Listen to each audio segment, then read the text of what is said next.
Hello and welcome to another crappy video by me.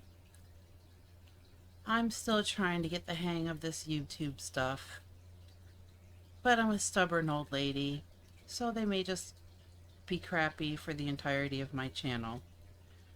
So I thank you very much for indulging me, whatever.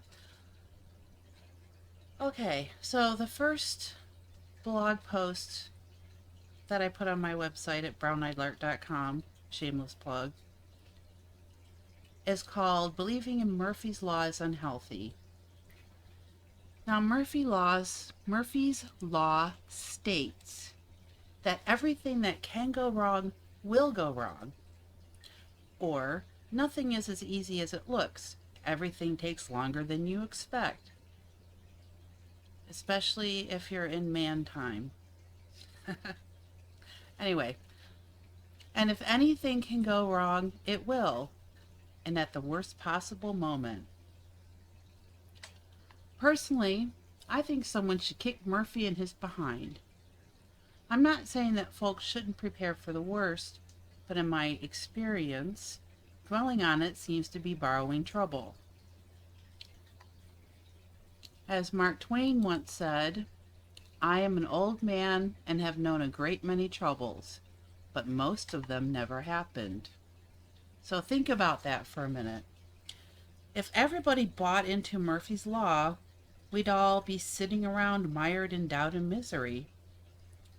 So you have to ask yourself, is being right more important than being happy?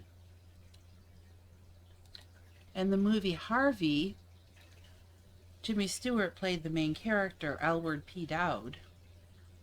And in the movie, he said, years ago, my mother used to say to me, quote, in this world,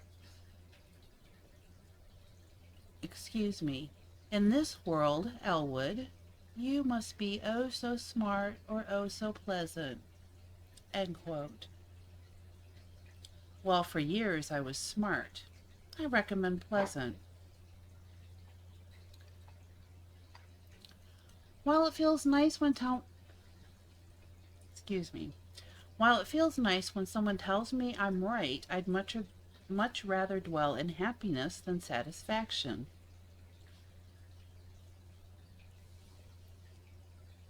Because if you dwell, let's put it this way. As Carl Jung famously said, what you resist not only persists, but will grow in size. So I believe the key here is to work towards acceptance. So I have found that what I embrace sort of settles into my life without too much effort, whether for good or ill. And I will admit that sometimes this acceptance takes time and effort. Consider this by Einstein. We cannot solve our problems with the same thinking we used when we created them. Not only does this point to the fact that we tend to create our own problems, but that we need to change our thinking in order to find a solution. And as one of my favorites says, if you change the way you look at things, the things you look at change. So how do we change the way we look at things? What I have found as a great tool for change is the work of Byron Katie. And it's a practice. It's at first you notice who or what upset you and you recall a specific situation. And then you write this down and you ask 4 questions. The first one is it true? And then, can you absolutely know it's true? How do you react? What happens when you believe that thought? Who would you be without that thought?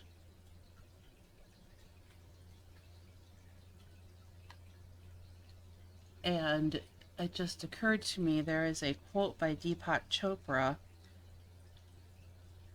he said, we tell ourselves little stories and live our lives according to them. This is kind of challenging those stories so that you can get a clearer view on what's behind them. Is that story true? Can you be absolutely can you absolutely know that it's true, etc.